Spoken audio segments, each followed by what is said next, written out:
The Ukrainian national anthem, the Love Loud dance crew, highlighted the night because the Jazz rolled over a completely inferior team from the tip.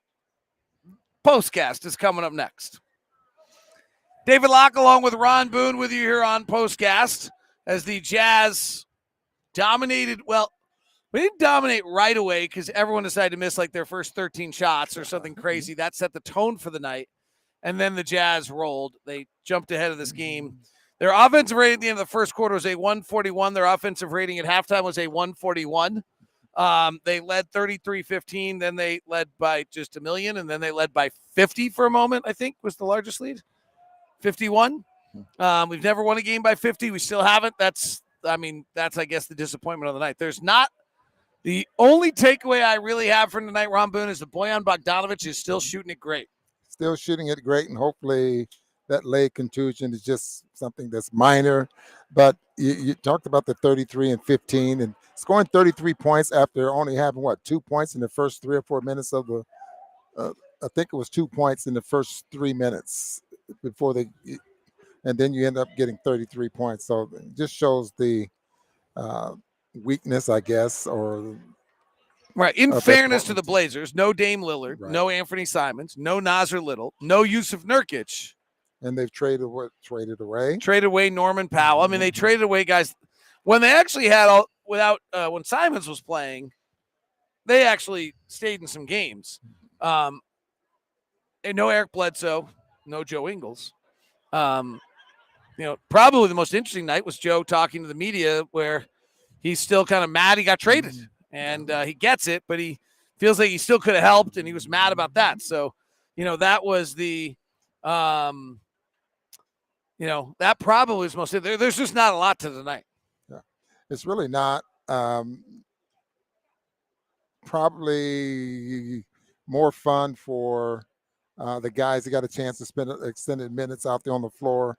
Donovan, Bojan, everything just came easy for him tonight. Did Quinn get anything out of this? The things that they are trying to work on to get better at, maybe he saw something there. But it's just one of those ball games that probably a throwaway game that you don't learn anything when you watch film. So the only thing that's good about the throwaway game is the first game back from a long road trip, which is often hard to play, which is understandable if any of us have you've been on that road trip, you come back. And we turn around and leave again tomorrow. Right. Like in this kind of crazy 7 games in 7 cities stretch we're about to play. And so maybe there's some value in the fact that 7 games in 7 cities had this kind of effortless night tonight, mentally effortless as well. Yeah, that's a great point. Great point because of the it was a long road trip and they played some pretty good basketball teams. Lost a tough one to Dallas. And a lot of times you come home and you play against the team that's in your division and it's a must win and you're tired and you probably can't put it together. So this is one of those ball games that you can get healthy on as far as getting your legs back underneath you. Chat room points out 41st win of the year. So the Jazz are guaranteed to have a winning season or at least a non-losing season. I think we're probably guaranteed to have a winning season. I don't think we're going to lose 17 in a row. Yeah, and 50 wins is there.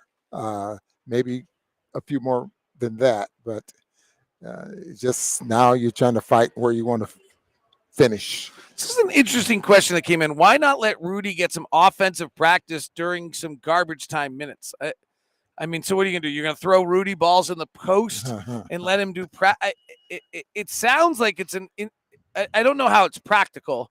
And to some extent, you're almost showing up your superstar at that point. Right. So it's an interesting question. I think a lot of people would see it in the chat room and think to themselves like, oh, that's really why not? But I don't know how you could possibly do something like that. No, I don't think that's ethical. What would a visiting coach think about something like that? If you can't get it in practice and it can't improve enough in practice that you can do it during the course of the basketball game, he in reality, shot probably should have been a little farther along offensively, at this stage in his career. The interesting ones tonight actually all happen out on the other end of the floor or out of elsewhere. Houston beat the Lakers 139-130 in overtime.